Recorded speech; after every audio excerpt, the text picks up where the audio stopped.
Maititi vaclear zita ravo mushure mekunge paita munhu akavharwa namai Maketeni. Munhu uyu ari kuti pavakauya tichiita dhiu remaketeni iri vakanga vaina maititi.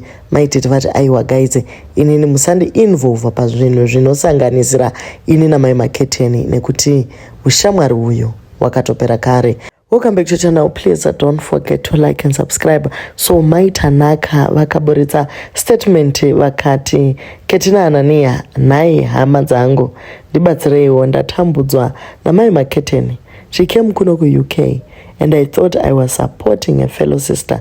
Ndikatenga Maketeni almost 1,650 pounds. She delivered the kittens. This year muna January she asked kuti ndivape 500 pounds yemaketen rails ndikavapa. Nanhasi no keten rails haachadaira makoza angu mai Maketeni.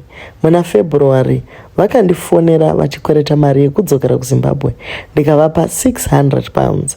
Iko zvino kuti chindidzoseraiwo mari yangu yamakakwereta neyemaketen rails havachadaira mafone calls angu. Vakandipa 450 pounds plus 1,100 pounds. Ndazama kutaura navo kuseri asi havapindure. Instead vakutondiitira rafu. Ndakambozama kutuma hama dzangu dziri kumba vanongonzi havapo. Vakauya mumba mangu vaina maititi ndikavatengera maketeni. Ndakakanganisa here kusapotawo mumwe mwana wokumusha. So ndimaitanaka ava vari ku UK vari kuti vakajutwa mari yavo asi chanyanyisa kubata amaititi ndechekuti zita ravo raiswa muzvinhu zvemaketeni ivo vasingaiti zvemaketeni vanyora ivo in response vakati kana mavharana ikoko, do not involve my name in your issues. The woman you are talking about, I last associated with her long time ago. So why would you write my name in your stories? I'm very peaceful these days. Kindly do not put my name in the same sentence with the so-called Mai Maketeni. That name alone makes me vomit. T40 tende vanyora zvakare vakati this woman was my friend kudhara paakazotanga kuita zvona mai Maketeni ndandisisipo. I feel for ye kuvharwa kwaakaitwa cause obviously vanenge vabhilivhiswa kuti ane mari, but yekuzondikomenta nekuzondimenshena now after so many years, that's a no. Hope you get your money Maitanaka. But zvezita rangu ndapota siyai havaizive kambava iyi hezvo vazovharwa now they remember maitete.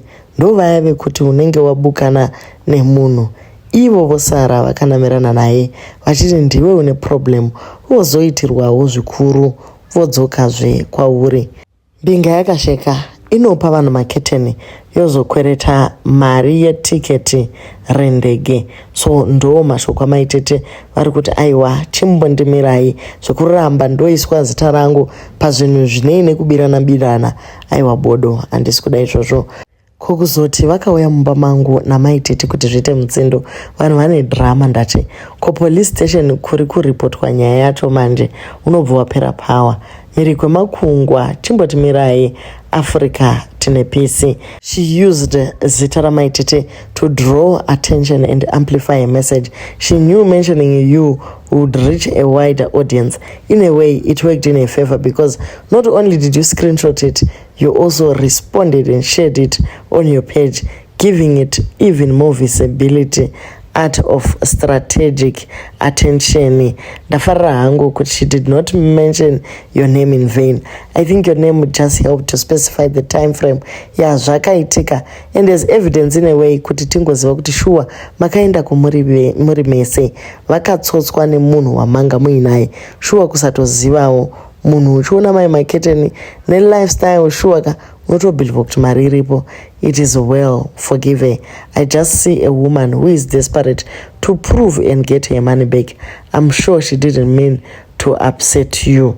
Pane umwe anonzi Gamu ari kuti zvakare mai Maketeni vakakumbira mari yekuti vaende kurufu kwari asi havana kuzomupa mari yake beki. Pane zvese zviri kuitika izvi, pane message iri kubva kuna mai Maketeni allegedly via someone ichizoendeswa kumudzimai uyu iri kuti iyo ndiudzireiwo munhu uyu kuti sorry handina chekutaura navo, client uyu haana kuvharwa. Pandakauya kunhamo ndakapesana nemarails ake akuti ndakuda refund after zvinhu zvasvika. Still mari yacho ndakamuisira inga 1 ndiri kucomply. So zvaaenda kufacebook ngaachipiwa mari yacho ikoko. I stopped picking a call nekuzeza kuzodaira zvisiri izvo. And also she calls every day. Handizivi kuti kufonera munhu every day kunounza mari here. Ndakakuudzai 1 kuti ngaasanetseka nekufona, mari yake achaiwana. Sekupinda kwakaita 450 yacho, mareus acho ndiri kutotsvaka bhaya ndimupe mari yake. So udzai watuma uyu kuti hama yavo yamhanya. So ndo mashoko ari kubva kuna mai maketen ava vari kuti wandimhanyira mberi ndichiri kutsvaga bhaya wemarails, then inini ndozotora mari yemarails iwayo ndobva ndakupa. Havasi kuti ndiri kungokusvitsa mari yako. Aiwa bodo, pane transactions dziri kutanga dzaitiwa. So vanhu vari kuti maitanaka ka, why are you tagging Mighty T? Mother, leave Mighty alone. Where does she fit into this nyaya? You like drama. Please leave her alone. She has had nothing to do with that woman for a long time now. Did you sign an agreement with her that if my kitten doesn't pay you, she will chip in? Kwanai, mother. Mighty T is very peaceful. Keep her name out of your nasty nyayas. And have some respect for the woman she has become. The woman wicked family uyu ari kurwira Mighty T as iwo maitanaka vati sorry wedwe if I have offended you. When I bought the kittens, Fairly was there. That's all I was saying. If you felt offended, sorry hako. But dai makandaka ma screenshots muchimubvunza mari so that people see my blue ticks acho and the timestamps. Zvino mukangonyora so people will ignore your complaint. And iye ari kutoti kana makanditarisa ndingaita izvozvo here. Zvidzoi zvake are hyping her too. Kandai V11 riri proper. So ndo mashoko ari kupuwa maitanaka kuti kana imimi muchida kurwirwa nyaya yenyu kuti indobuda zvakanaka tipe ma V11 kuti makapa mai maketen mari musi wakati ivo vakapindura vakati vakablutika vakati. But anyway, pane zvese evidence yavaisa iyo yekuti mai maketen vari kuti munhu handimanyira mberi anogomanya seiko mari yacho iri yake.